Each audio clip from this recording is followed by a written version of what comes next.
যারা এজেন্সির মাধ্যমে কিরগিজস্তান আসতে চান আজকে ভিডিওটা তাদের জন্য। তো যারা এজেন্সির মাধ্যমে কিরগিজস্তান আসতে চাচ্ছেন তারা ভাবতেছেন যে 2.5 লাখ 3 লাখ টাকা দিয়ে আমরা কিরগিজস্তান আসবো, তাদের জন্য একটা আপু আমাকে অনেক মেসেজ করছে। তার মেসেজ শুনে, তার কথাবার্তা শুনে আমি বুঝতে পারলাম উনি একদম এই কিরগিজস্তান যদি এজেন্সির মাধ্যমে আসার পরে একদম পুরো একটা বাস খাইব। কারণ ওনাকে মাত্র 2 মাসের 2.5 লাখ টাকা দিয়ে এজেন্সি 2 মাসের ভিসা দিয়ে দেশে পাঠাইবো। তারপর নাকি এই দেশে ওনাকে কোম্পানি ভিসা করে দিব। এদেশে কখনো কোনো কোম্পানি ভিসা করে দেয় না, দেয় কিনা সেটা আমাকে একটু কমেন্ট করে জানাবেন। কোনো এজেন্সির মাধ্যমে আসলে 2 মাসের ভিসা দিয়ে তারপরে কোনো কোম্পানি 1 বছরের ভিসা করে দেয় কিনা ওনাদের খরচে, সেটা আমাকে একটু কমেন্ট করে আপনারা জানাবেন। আপনাদের কাছ থেকে আমি এটার ভালো রেসপন্স পাবো ইনশাল্লাহ। কারণ মেয়েরা অনেক প্রতারিত হচ্ছে এজেন্সির মাধ্যমে আইসা। আমি আরও আমার একটা আন্টির সাথে কথা বলছিলাম, উনি বলছে যে এজেন্সির মাধ্যমে আইসা উনি প্রতারিত হয়েছে, ভিসা পায় নাই, অনেক বিপদে ছিল। তো সবাই একটু কমেন্ট করে জানাবেন, ঠিক আছে। সাথে ওনাকে $300 স্যালারি দিবে। তো 2.5 লাখ টাকা খরচ করে আইসে যদি এদেশে $300 স্যালারিতে কাজ করে, তাহলে আমার মনে হয় বাংলাদেশ থাকাটাই বেটার হবে। কারণ এই 30,000 35,000 টাকা স্যালারি এদেশে 2.5 লাখ টাকা খরচ করে এসে কী লাভ? নর্মালি তো এদেশে 400 450 $500 $550 স্যালারি পাওয়া যায়। তাহলে উনি যদি 35,000 টাকা দিয়ে এই দেশে এসে কাজ করে কী লাভ? তো সবাই কমেন্টে জানাবেন। আমি 1 লক্ষ টাকা বেতন পাই, এই কথাটা অনেক পাবলিক মানে না মানার কারণে আমাকে নিয়ে হাজার হাজার ভিডিও বানাচ্ছে, হাজার হাজার ট্রোল করতেছে।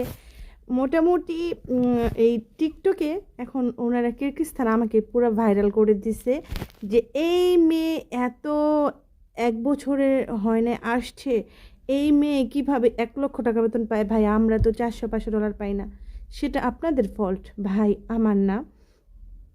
আর অবৈধভাবে টাকা কামানো আমার রক্তের মধ্যেও নাই, আলহামদুলিল্লাহ সৎভাবে ইনকাম করতেছি। এতে যদি আপনাদের এত গায়ে জ্বালা লাগে, আমার তো কিছু করার নাই, ঠিক আছে। তো এই যে আসসালামু আলাইকুম, কিভাবে যাব, যোগাযোগ করব,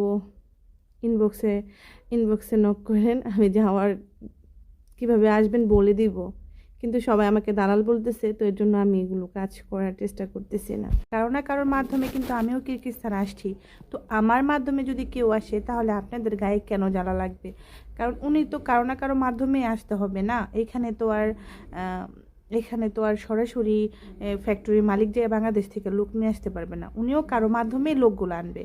তো একদল লোক এইভাবে আমাকে কমেন্ট করতেছেন, ভাই আপনাদের ঘরেও মা বোন আছে, মিনিমাম একটু রেসপেক্ট রাইখা, মিনিমাম একটু মুখে লাগাম রাইখা কথা বললেন। কারণ দিন শেষে আমি কারো বোন, মেয়ে, মা, ঠিক আছে, কারো বউ, এভাবে আমার মান ইজ্জত হানি করতেছেন আপনারা, কমেন্টের মাধ্যমে নোংরা কথা বলতেছেন। এটার জন্য কিন্তু আল্লাহর কাছে আপনাদের দায়ভার আছে, ঠিক আছে। আর আমি যদি কাউকে হেল্প করি, সেটা যদি আপনাদের কাছে মনে হয় দালাল, আমার তো কিছু করার নাই।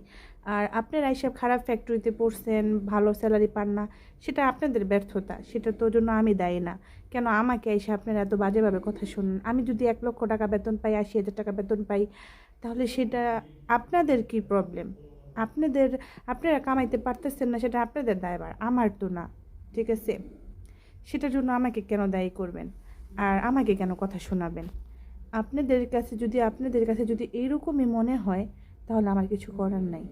এখন এই চিটার বাটপারের যুগে এসেও যে মানুষ এতটা মানুষকে বিশ্বাস করে, আলহামদুলিল্লাহ, সেটা কোনো মানে কি বলবো, আল্লাহর কাছে হাজার শুকরিয়া যেন ওই বিশ্বাসটা বজায় রাখতে পারি।